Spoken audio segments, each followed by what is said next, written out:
All right, welcome to my technical 2025 pedalboard rundown. But this is actually the kickoff of what is just kind of like a for me series that I'm calling Time Capsule. And I'm calling it Time Capsule because, you know, I thought about the idea of just like, yeah, let me do my like yearly pedalboard rundown, which is great. That is still kind of the core idea. But for the most part, what I realized is in between the last one that I made, which is the only one I've ever posted, I've had probably like technically 6-ish iterations at least of my pedalboard.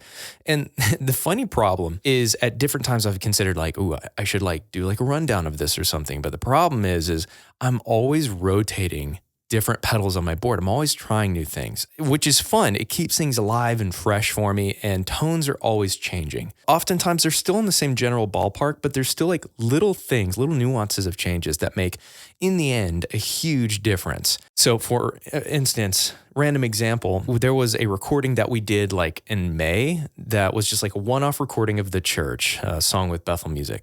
And there was a whole different slew of things that I did that I'll break down at some other point that when I listen back on it, I'm like, that was really good. And it's not that I can't do that now. I just have to work harder in different ways to accomplish certain aspects of the same thing. But granted, this iteration at Worship School with Bethel Music 2025, so just like less than a month ago. And I remember having the thought, I was like, man, this feels really awesome. I want to consider this my like 2025 board because it's doing so many specific things for specific reasons that I like. But once again, thus kicked off this idea of like, but I kind of want to like remember what things that I did on that previous iteration. You know, before normally I'd just be scrolling through my phone and I'd just look at like a picture that I happened to hopefully take whenever I was doing that. It's funny, we'd never think that that's that important or that it's almost kind of vain or something to take a picture of your board while you're doing an event. But reality is it's actually been incredibly helpful because I'll go back, I'll look at it and be like, okay, what was I doing? Because that sounds awesome. The articulation on that is so rich. And it does not do that for me right now, but I can do these other things that I really like. The reason for wanting to consider this timestamp thing, this time capsule thing, where I'm just able to go back and even for myself, just be like, dude, what was I doing when I did that thing? Because I'm just cycling through so much stuff so swiftly for the sake of just chasing curiosities that it would just help me so much to be able to go back and be like, oh, it was that pedal in combination with this thing that was doing that thing. This is not really going to be like a tone course teaching. We have a tone course on tone factor, 50% off through the summer right now. So, I mean, you know, if you're wanting a deep dive, we dial our pedal boards from scratch. We dial like 15 different amps. We run through 19 different guitars and how to integrate them. This is more of just like, let's just see what it sounds like. The knobs where they're at, strumming on it and remembering, oh man, at that point in time, at that era of tone, that's what that was doing. And I'm just doing it so that I can look back and remember so that it almost like gives me permission to like move on and try even wilder different changes that I normally wouldn't consider because I'm like hanging on for dear life of things that are actually working.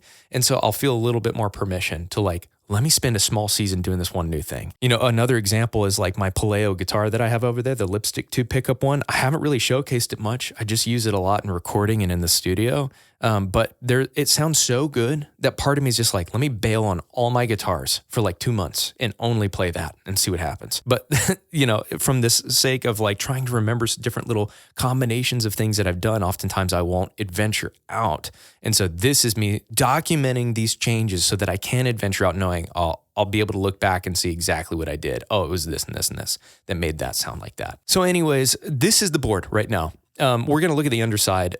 I feel like it's an important thing to do because it's the engine room of this board. And there's a lot of important companies sitting under there, namely one. At the same time, this is the iteration right now. There's a couple of oldies that jump back on my board, which I'll explain my thought process why. Because in that iteration from before that I was explaining about, I had a couple of like, you know, newer versions of older iterations like the sound driver instead of the overdriver. And there's reasons why that I'll explain later on probably like whenever I do the time capsule of that one. And then there's also a couple of things that I've put on my board now, literally in the past week and a half that I'm like, okay, let me make this video. And I put like the Specular Tempus back on my board because I got an HX1 and I'm experimenting with it right here. I got the Nucleo from Cornerstone and I had it right here. You know, just trying different things and I'm like, hold on, rein it in. So once again, first things first, let's look under the board.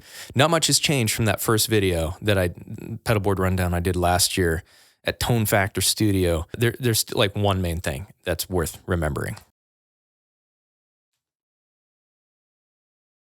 It's not easy flipping a board, dude. This is so awkward, especially trying to not knock anything. Also, I forgot I took handles off my tray so that I could fit more stuff. That was great for right now. All right, that's good enough. Okay, so the main companies I was talking about, Pinstripe, number one. First of all, let me just go grab it. It makes me happy. I have this black version he gave me of a multi-buffer that I want to get on my board. I just haven't taken time to. And I was like, oh, maybe I'll do it, for this rundown. I'll have it on there and it'll be sweet. But it's like, well, this is what was actually on my board for the honest Time Capsule. So I'll get this on there shortly after. Same thing, but it's black and that's freaking cool, which is funny. So the reason he said he likes doing all of his stuff in white is because since his stuff is utility related, it can often get passed over visually. So he made it white so that it pops out, which makes sense. And I say this because his stuff is so noteworthy in quality that there's no way that you can just like bypass it or just like pass over it because it's such a core, like it's like talking about a freaking Mustang or a Corvette and not paying attention to the engine, So while it might not seem like the craziest thing to give attention to because it's not a very expensive unit, this multi-buffer I think is like $170, which a lot of things and more things increasingly I'm having codes for. Kenyon 10 will get you $10 off of a multi-buffer if you're in need of one. So anyways, just worth noting. And then I also have his TX-RXS, which is the send unit. It's kind of like a Daiso, but if you're using actual amps, it has the Cat 5 out. I talked about this in my Pedalboard video a year ago. It has 1/4 inches out, which I'm often using, going to like my Tone X's or something, but it has the Cat 5 that I actually use at home. I'll be plugging that in a minute. It's very simple to run one Cat 5 cable to my amp room and then going from there. So, of course, Strymon's, this didn't change. I think at one point I had to add another just to make sure my power was actually divvied out enough and I didn't chain off of too many, single inputs. It was just better in the end, I think, to have dedicated powers. This is technically my audition. Now, I say I give this a moment of attention because I'm like screwing my cable back onto it's kind of loose. I wanted to give it a moment of attention because before I had a like patch bay kind of thing going on here. Very important to note for the Time Capsule. It was dropping my volume a little bit because I was going out of like, I think my RJM into it. And then it was from there kind of like patched over and then going to the Microcosm. And it was because it was almost like a moment where I could stereo patch into that box or like even use these auditions to patch in. But it cut my volume a little bit, like maybe 10, 15%, and my tone by like 10 or 15%. While there was a part of me that was like, oh, I can't believe this is the case. Like, yeah, let's get this thing off. Let's open things back up. It was part of the tone. It shaped things. And so at the moment now, I've just got these cables hanging off. This is, if I actually just like pull this little zip tie off and I put the cables off to the side, I can plug it into a pedal. It's not flashy, but it's there. And sooner than later, I'm probably just going to get rid of it. And then I'll just have an extra loop that I could use on the top of my pedal board if I want, because now things are built so modular on my board that I can just rotate stuff out on the top side. I'm not using the audition. I don't need to. This is a really cool pedal. It is, you can't see it really well from this top angle. But basically it's from Sound of Justice. He made me this custom boost box. It has an arcade button, a yellow arcade button. And then it's just a really clean boost, and it has like a single knob here to change the volume because it's going into the front end of my compressor. It gives me the opportunity to boost signal into my, front of my compressor. How could I forget the Exotic Super Clean hidden under here just because it was the easiest for the sake of space, and Paleo Mastermind was able to figure out how to squeeze it in there. And we have because of the way that this Aero Series tray from Creation Music Company is built, it's got these nice little slits. So the dial knob is on like one side here, and then the foot switch is on one side, like right here. So it's able to peek through. The minions will know that as the little peeper. Oh, you know what? Okay, so some folks have asked, it's worth noting, this, the extension feet here, I got his normal extension kit from Creation Music Company, but in order to fit the pinstripe stuff, because it is a bit taller than most other things, I had to go to like Ace Hardware, and I got a screw that was identical to the screws of these feet, but that was about 1/4 inch longer. And then I got like a little spacer. You can actually see it on this camera. There's this little gap that is like a thin spacer, and I just put it in between the rubber feet just to extend it a little bit. And that literally opened it up enough to be able to fit all these extra goodies, namely Exotic Super Clean, which this is actually the tallest of them all technically, especially with the dual lock under it. But it was able to fit the pinstripe units. Very important to note. There's a chance that maybe he sells like longer feet now. I don't know for sure. But either way, that was something that I did. And it was simple to do. Just bring an extra screw of yours to a hardware store to compare the screw type and then get the same kind. All right, let's flip it back over and listen to it.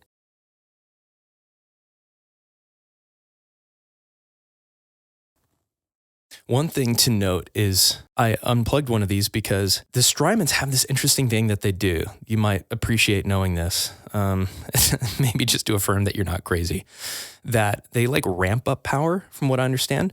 And so if you have a lot of power hungry pedals all trying to pull power at the same time, it won't turn on. It'll like, my board will just flicker. And so I have to unplug one of my pedals and then everything will turn on and then I can plug it in.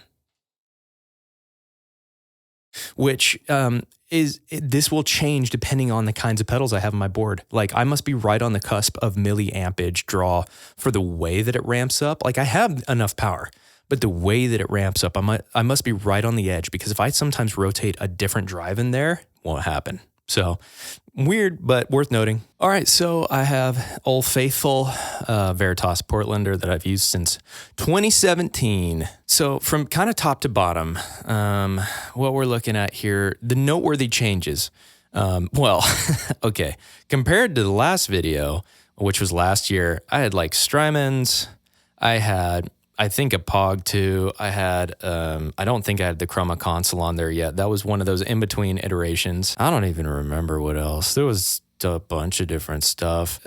For things that are relevant to me right now, the signal path, it goes from the pinstripe multi-buffer into the tone press and then into the Enzo X. The Enzo has taken the place for now as my octave generator, and I think it sounds pretty dang good, and there's a couple of other things that it does. I don't have presets available for it yet. I know it's in process. There are folks that have been waiting for it until I find a happy middle ground of octave generation stuff like I have, detuning, like, tune your guitar up or down kind of stuff, which both of those work great, but in good combination with other things that make it relevant for the Enzo, then I'll release a pack for it. But anyways, Enzo's after that as my octave generator. Then from there into the Mastermind. The Mastermind obviously is doing all the stuff. It's controlling all the goodies. It's got all sorts of different things in the loop. The Storm should be first in that loop. Then after that, we have, I think, the Overdriver, then the Classic, then the Expanderous. We have the Benson Germanium Boost, which has made a debut back on my board again, which, funny enough, it was in the last Pedalboard video as well. It was just gone ever since for like nearly a whole year, but it's back and I'm really enjoying it again. Then the Exotic Super Clean underneath the board. Okay, actually one thing I missed in the signal path, which I mentioned it, when we looked underneath, was the input buffer, but into that Sound of Justice arcade button boost, and then the tone press after that, which this is a modded version from Sound of Justice as well, that it took the place of the Creed. It took the Creed guts and we put it in a different box because we brought the tone knob up top. That's what these green and blue knobs are. It's the internal tone pot, trim pot on the inside brought to the top. Very useful. Anyways, so Expanderous, Benson Germanium Boost.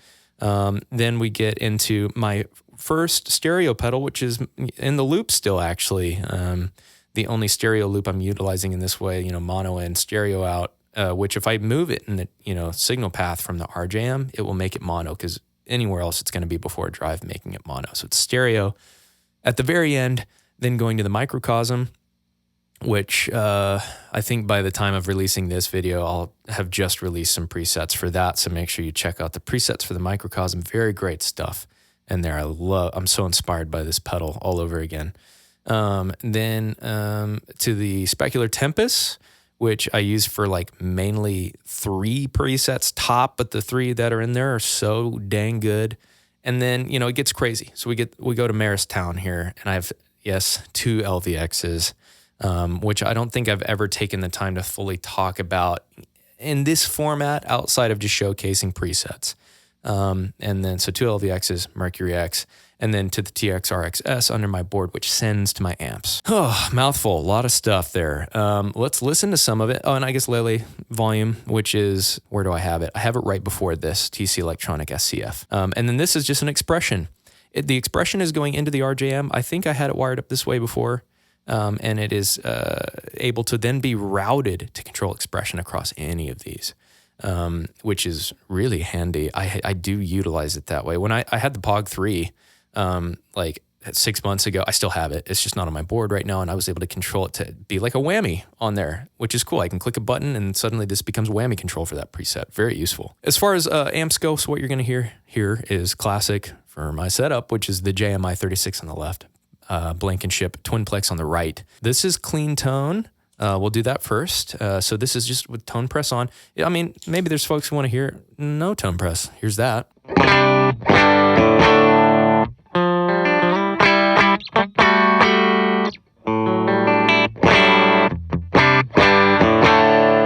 So yeah, nice and clean. I mean, that is how I've been running things lately. Not completely super duper exclusively clean. It's just, that's where my amps are dialed right now.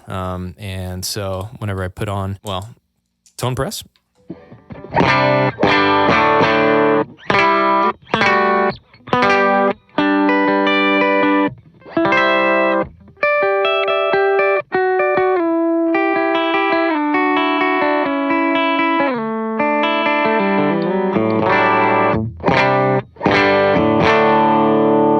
Also, I'm seeing another pedal I didn't talk about, the tuner, and it's a little janky. My power is a little jacked on it, so I got to push it. But anyways, got a tuner. It's just coming out of the PINSTRIPE multi-buffer, and it is just always being fed signal, which is really useful. And so it can just always be on.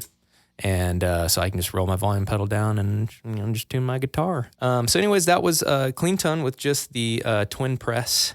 As the boys in the Discord chat, we named it the twin press. Technically, like, here's an odd example of like using just my Sound of Justice boost here. If this is just clean tone, little boost.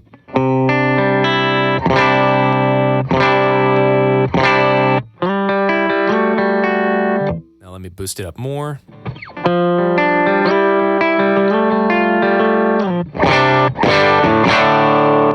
Back off. On.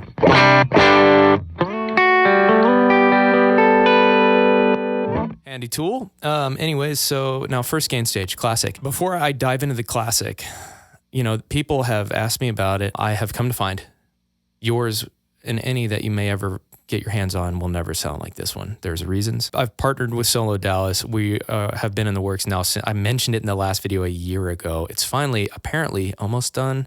No promises, but as soon as that thing's in my hand, I'll make a video on it and I will show it to you guys and it will be available as soon as possible. But there's going to be a remade version of this because this wound up being a happy accident in short, and it sounds dang great. So that's the most I'll say about this. Hold your cash before going on Reverb and looking for one of these is what I would suggest. Clean tone to this first gain stage.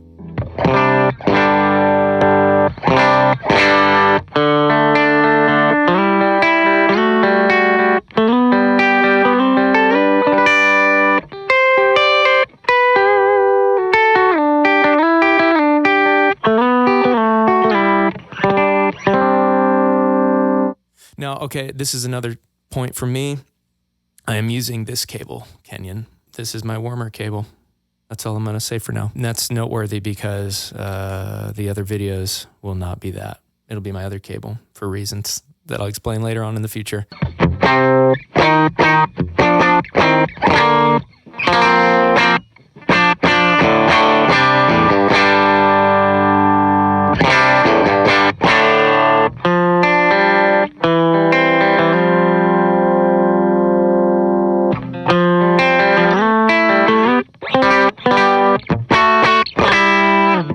So, I mean, that's it. I mean, it's one of my favorite tones. I love it so much. It does cool things. And once again, whenever that pedal releases, I'll explain the whole process of what it's doing and why it sounds that way.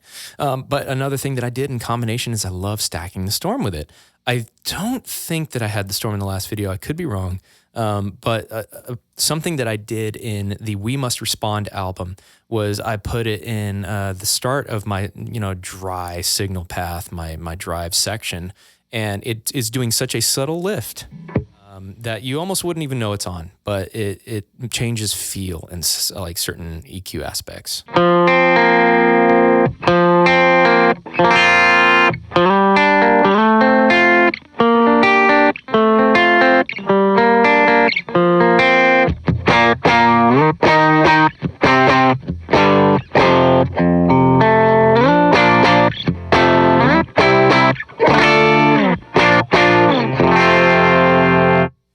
Now, before I carry on much further, I'll take a moment to showcase my Super Squash side that I love so much because, it's a dual compressor and this is how I use it. And I used it a lot in conjunction with the Classic and Storm together on my Super Squash side.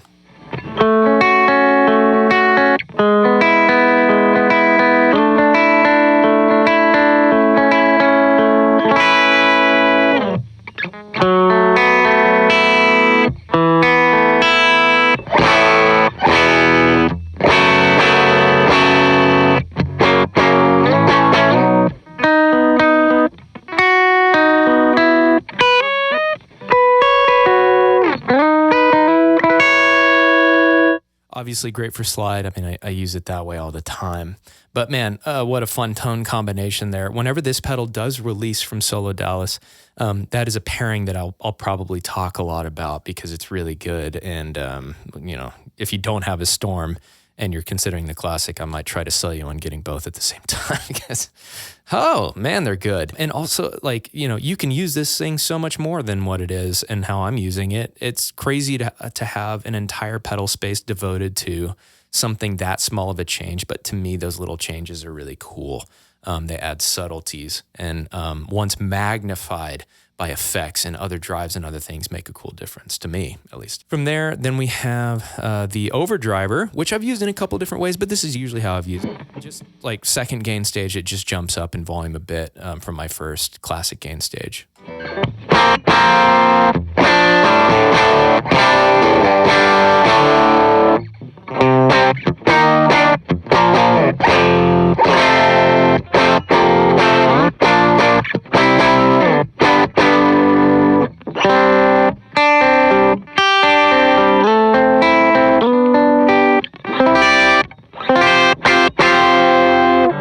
And then I used the Storm with it in the front end a lot because I like that. It kind of hits the front of the Overdriver and does cool things. I'm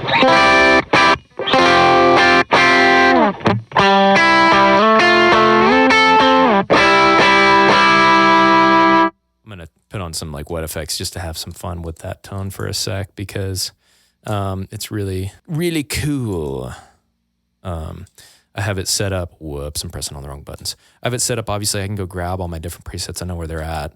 And then I can change BPM. I can press 80 and then let's bump it up to 83. I can go up in increments of 1 or down in increments of 1 right here. And then I can change from 70 to 80, 90 to 100, 110, 120, 130, 140. And then I can do increments of 1. And then there's ultimately a tap as well that I can use. So let's go to 85. So I'm going to go to 90 and then down by 5, 85. Great. And then we're going to do a dotted eighth. I have it set up where I can click to go. If I click and hold, it's dotted. If I tap it, it's quarter notes. If I tap it here, it's eighth. If I hold it, it's sixteenths. And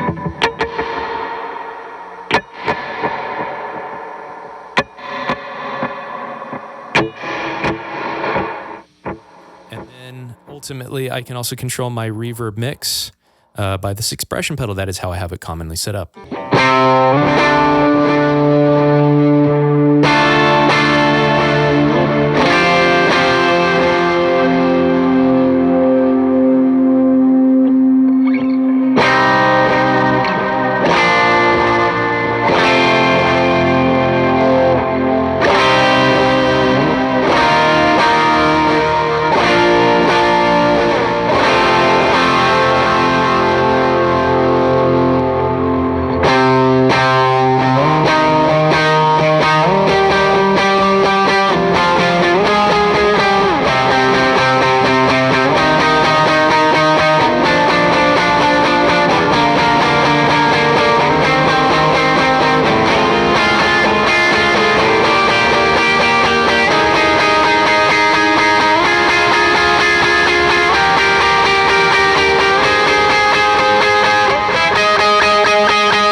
That's a fun tone. It's what I like about it, and why for me this is an important time capsule thing to talk about here. That was with the Benson Germanium boost, hence the green light. The white light is the exotic super clean underneath, which noteworthy piece as well. I have kicked on recently the high cut dip switch because I was enjoying it wide open. It's a nice lift, but what I found is like having that high cut on top of it, and then after everything, if things ever get too bright, that helps keep it under control. Not only that, but it's like if I literally stacked 2 boosts to hit my amps really hard, and it never just got like squeaky, squawky bright. It stayed under control. And so because of that, that's why I've enjoyed that change there. So noteworthy thing for me there. And then all of that with just the Overdriver as the bass. Loved it. Great tone. And then I can still throw the Solodallas Storm into that if I want to squeeze that tone a little bit more, which is really fun.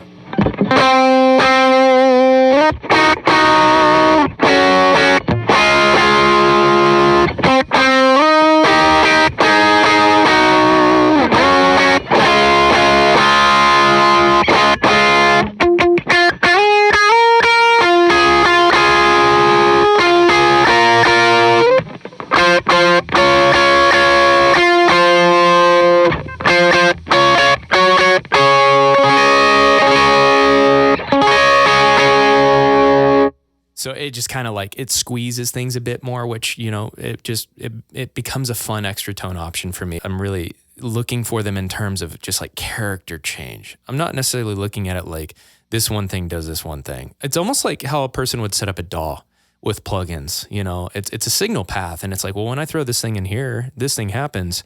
And so like, I enjoy, even though it's like doing a weird small thing, it's giving me some character changes that I like, that I can, you know, it's like, I like exactly what this is, but I need it to have this little slam, you know, and then I can push this button and I can get that. And then after that, the Expanderous.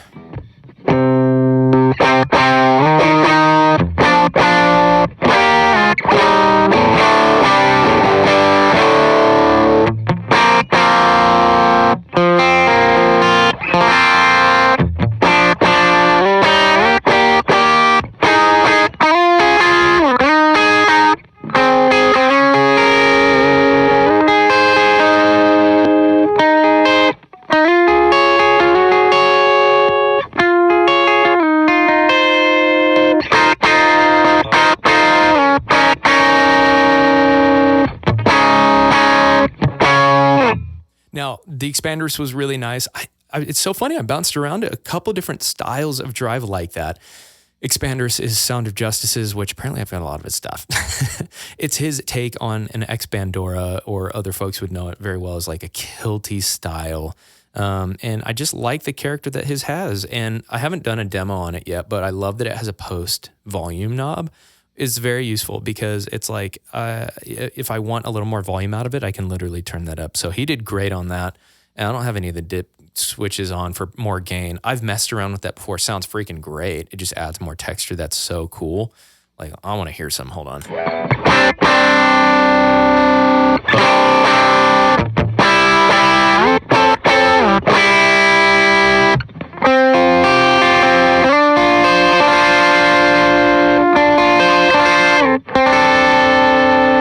So yeah, cool. I mean, it just depends. I'd probably move knobs around and find different ways to use that if I wanted it in the higher gain there.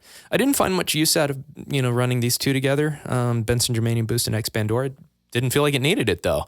Really, I think whenever I wanted to send it, I just turned that one on, the super clean with it.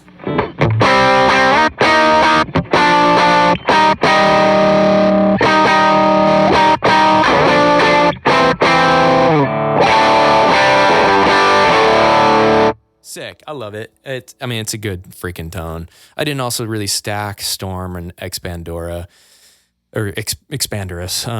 Usually my combos were like Classic, Storm, and then maybe I would boost it with the Exotic Super Clean if I wanted a small lift.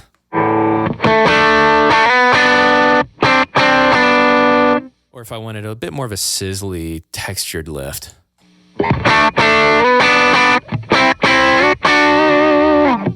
Germanium Boost was great for that. So, awesome. Those are the core things that I think I wanted to highlight for this one, which I'll run through the rest of the goodies here.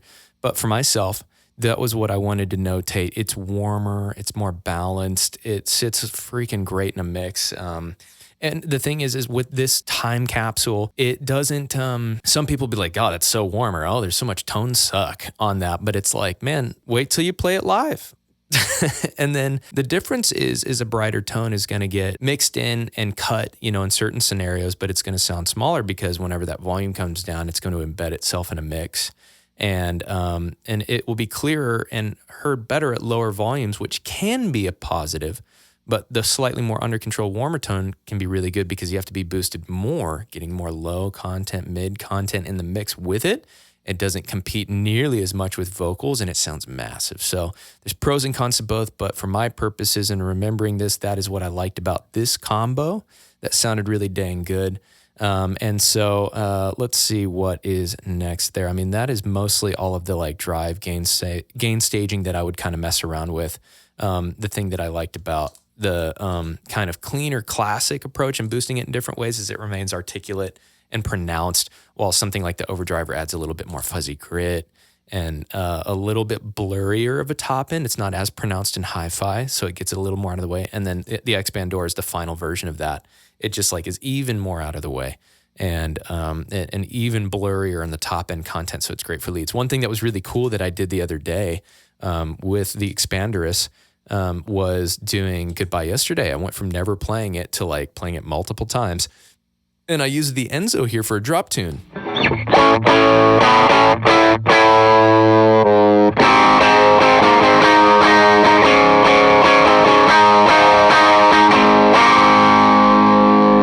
And that segues beautifully into the TC Electronic SCF. Love this pedal. I'm not going to say I leave it on all the time and that it's an always on, but I'm not going to say that I don't turn it off. What? I leave it on a lot. It sounds freaking great. I like it a lot.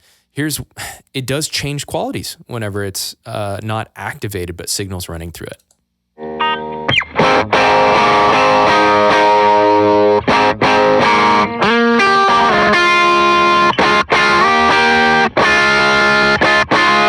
It's very subtle, and also the artifacts of the drop tune are apparent. There are some, depending on what you play, but for the most part, I played the whole song effortlessly with the drop tune on the Enzo.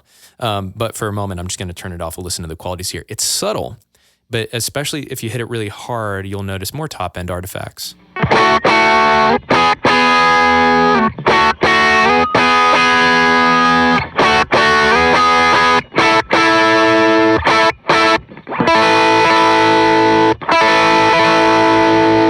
And depending on how hard you hit it, sometimes it adds those BBD sizzly artifacts, but sometimes it just slams more too, because it does have a slamming effect. I mean, just for the sake of showing it here.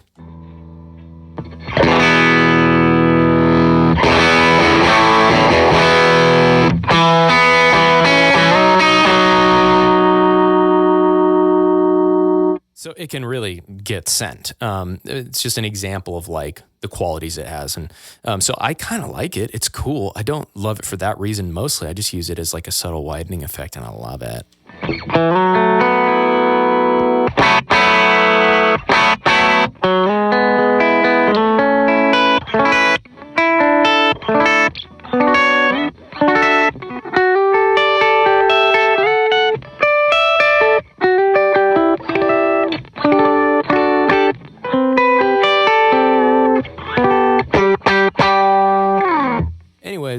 So I say all that because that's how I used it for Goodbye Yesterday.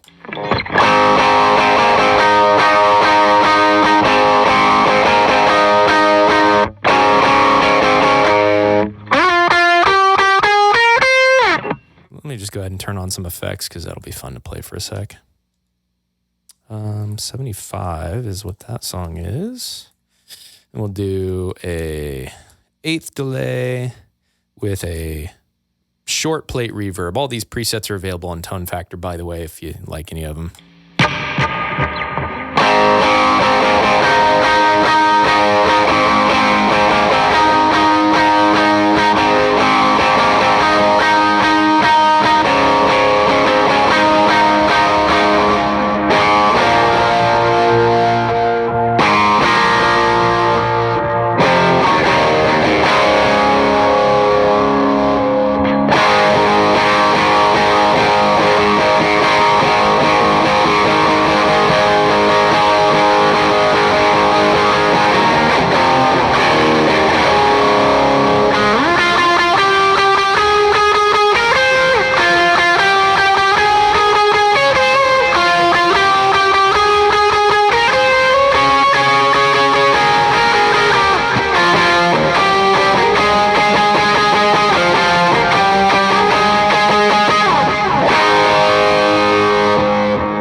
you get the idea. Fun stuff. I mean, you heard it there. Expanderous, exotic, super clean. That's it. That's a freaking raging tone, dude. So to me, that's why it's like, it's kind of stuck around, man. I like it a lot. It's given me a lot of good things. It's just, I think the flexibility of having that extra post knob is like key. Just extra freaking volume if you need it. So, and I needed it. And it sounds great. From there, we have I'll just leave on like classic, and then why not leave on the SCF because I like it. So let's listen to Microcosm here for a sec. I mean, you've already probably heard. If you haven't heard, like I said, presets should be out by now. Some of the presets that I have. But I love this thing, you know? It's the freaking Microcosm, right?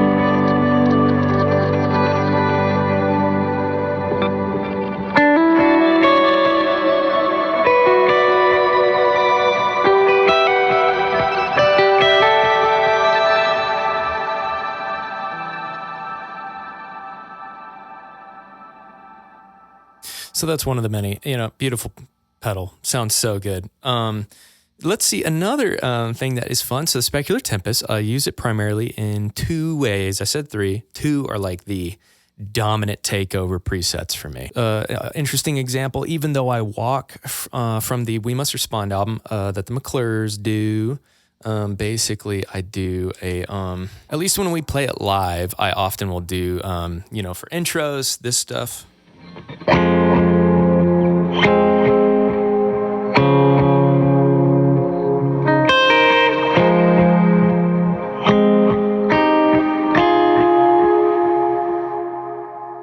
Which is cool. Then, I do the chorus stuff as well. But the cool thing is like after the chorus, like a part leading into the bridge that I do where I turn on the freaking just beautiful, rich, big plate that I've got on here. So from the chorus.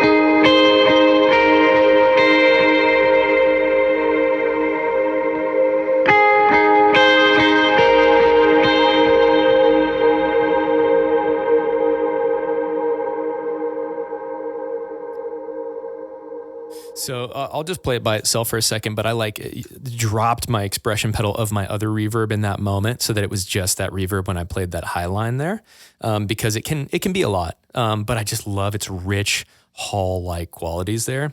But anyways, it by itself.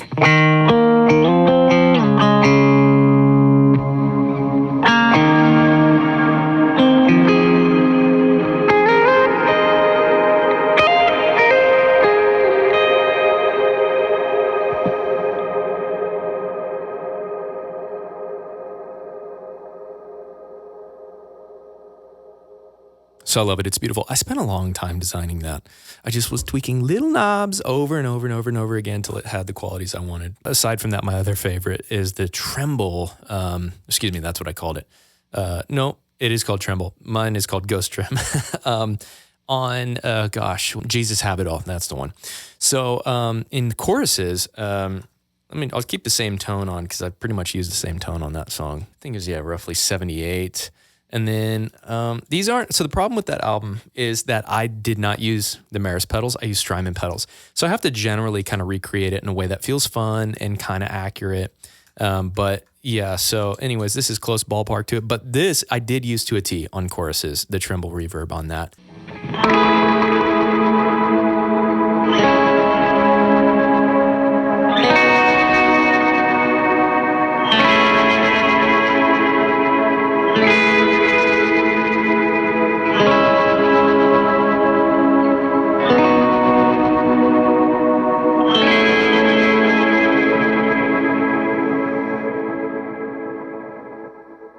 My other favorite thing along with that is whenever he goes to the spontaneous section, at least it was spontaneous whenever we did it in that moment. Whenever he does the I don't want to gain the whole world part, I loved the kind of dancing around with that effect on.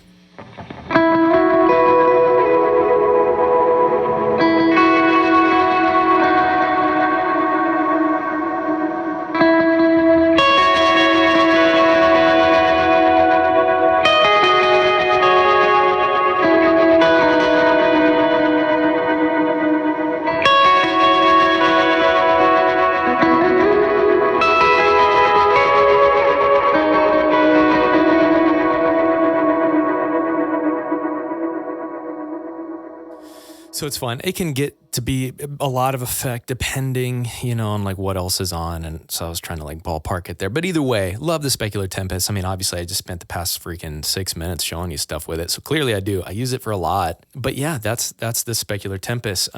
Now from there we have the 2 LVXs. This is so fun because the thing is, and I made entire videos devoted around the second LVX, which was like the Mobius killer, blah, blah, blah one, where I essentially just showcased my effects that I can use it as a modulation. So I have a page here called modulation, and I have a series of effects set up for it. So I have bend, I showcased all these on that video, but...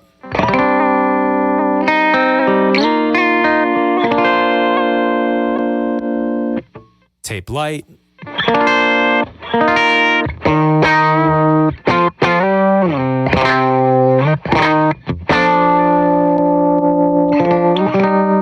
Tremolos.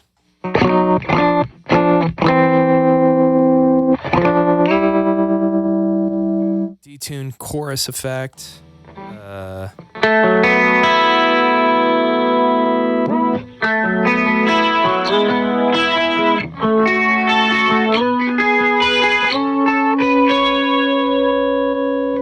General like wide light effect.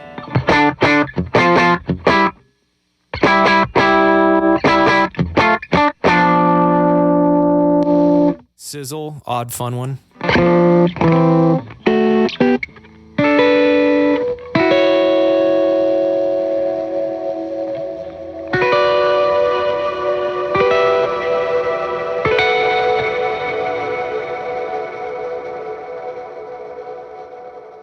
So, since sizzle is after the reverb, it's sizzling the reverb. But if it's going into like Riz Haze, it won't sizzle the reverb and it'll just be a cool effect. Anyways, flange watt. I mean, anyway, you get the idea. There's a bunch of stuff like that. But what's fun is since it can do modulation, it became my Mobius modulation multi-effects essentially. But it's also, I have a page for delays too. So, here's like my ping pong on it.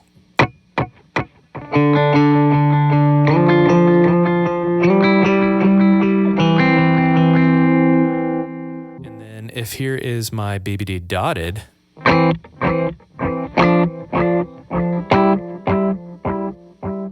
then here's the two together.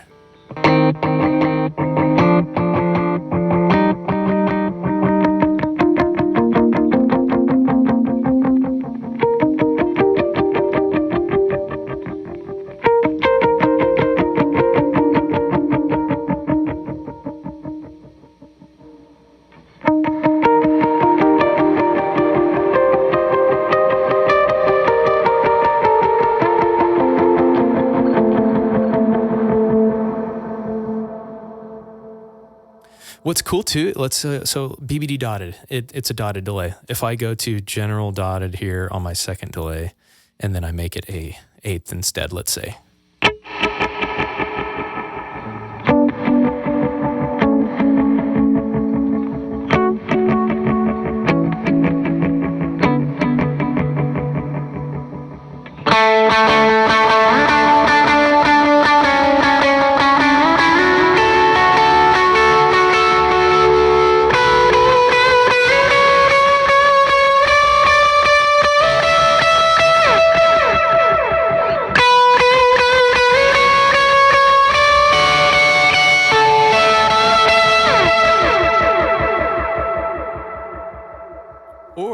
Get even weirder. So let's go to that ping pong again and then do like a dotted eighth for that. See what that sounds like by by itself.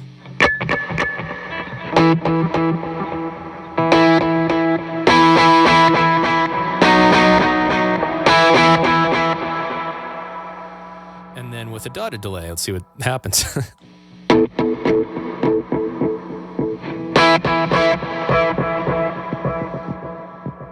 It's weird because ping pong in dotted dances differently than this one, which is just like, you know. And then the ping pong is. So it's like they're technically on, but they're also not because of the nature of the kind of delays it is. So you can just get really cool freaking patterns just by moving around subdivisions. You know, use it within reason.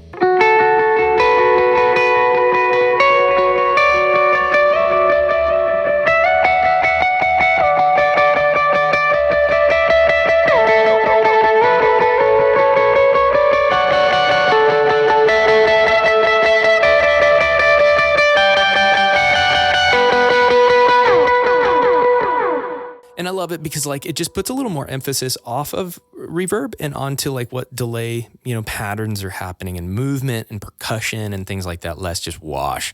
So anyways, it's so fun for me. And then of course, after that, we have the Mercury X, which once again, I have videos that I did stuff on all of these. So like, you don't necessarily need to see that, but it's good to have it all in one place. That's what this is on this board at this point in time. And at this point in time, I've used Riz Haze like nobody's freaking business because it's a great reverb. I stumbled upon basically an accident where I put a couple things in certain locations and it brought out this really rich harmonic quality. So I love it. Here it is.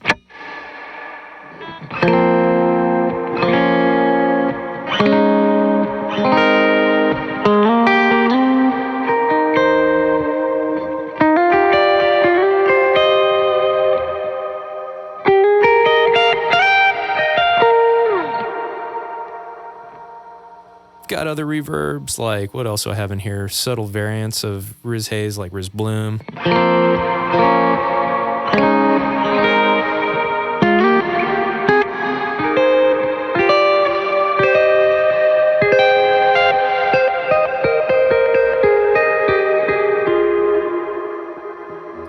Or Riz Wide Cloud, another variant.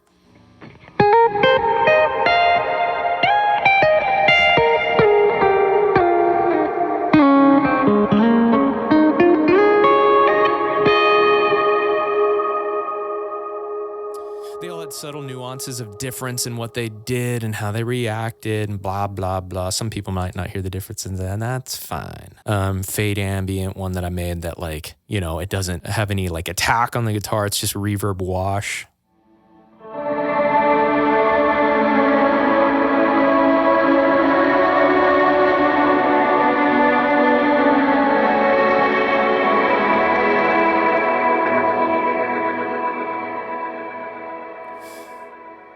Sort of short haul that I called Vibe Short Haul.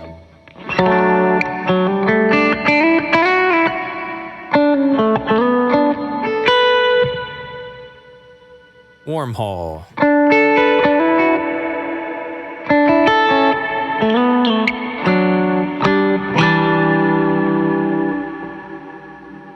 Short plate.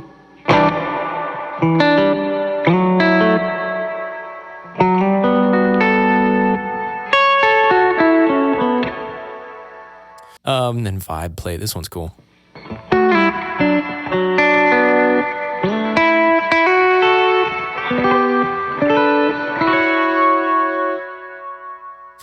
So yeah, anyways, just different random things that I've got in there. But that is kind of the timestamp, the time capsule, if you will, of what this board is. Most notably, Expanderous, Overdriver, and Benson Germanium Boost, at least for me and my purposes of hearing what that sounds like. Oh, and notably as well, the tone press is not in the RJM loop. That's worth noting because it sounds a little different whenever it's in the loop. And I leaned onto that strength for certain things recently. So that's going to be one of the time capsules that I'll probably talk about as well, showcasing that because it's a notable tone that's a little bit different that I like. But yeah, so that is all of those things that I can think of. Lele, you know, it's a Lele volume pedal. I have it set to, I think, 15 volts. I think it can go up to something like that. I think it was that this could only go to like 15 and the Strymons can go to like 12 or something. I don't know. Either way. It's not 9. It's like one step higher. I'll have to double check. But it gave a little more headroom. And I noticed a little bit of a difference having this one location have a little more headroom, which is cool. Of course, I got my Pick 10 from PINSTRIPE pedals. That is holding my Dunlop 0.73s. I have some greens in there for backup, but I don't actually use them because they make the tone warmer. But hey, maybe that's another piece that we'll talk about later in Time Capsules, because maybe I'll change. Maybe that'll be a different tone. Who knows? I have this little Pedalnetics switcher on the RJM. I guess also worth noting is it helps, page up and down and keep all the other buttons free. And I guess the other thing I didn't really show is like, what does the Enzo X Octave Up sound like? The other main thing that I use right now. So here's the Enzo using the octave.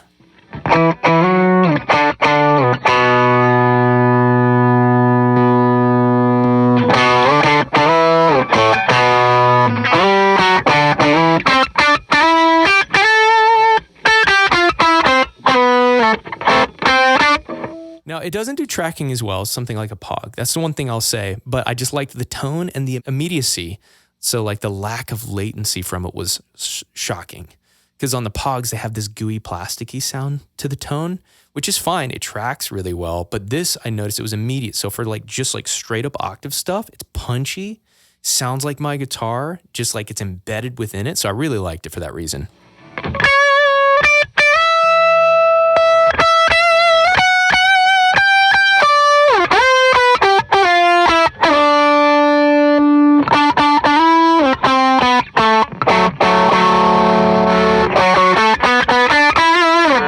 So yeah, great. It's so subtle. It's just embedded in the tone, and that piece I love about it. That, and then having the ability to down tune and play like an entire song in a convincing way was like, oh, so far that's pretty good, having the 2-in-1 like that. The only thing that I'll say at the moment I haven't discovered being able to do is like the whammy thing, because the Pog 3 can do that with expression pedal, like I was saying toward the beginning of all this. But this so far is not showing that it can. I know you can program it to do things with MIDI movement and all of that, but I haven't found it yet. So anyways, most notably, I was using my Portlander throughout most of all this stuff, within this era of tone as well. So nothing's changing there, but I say that because the thing that I mentioned at the start, like maybe I'm going to spend a season on the Paleo guitar, the Tel Electro I've been calling it. So anyways, that is that era of tone.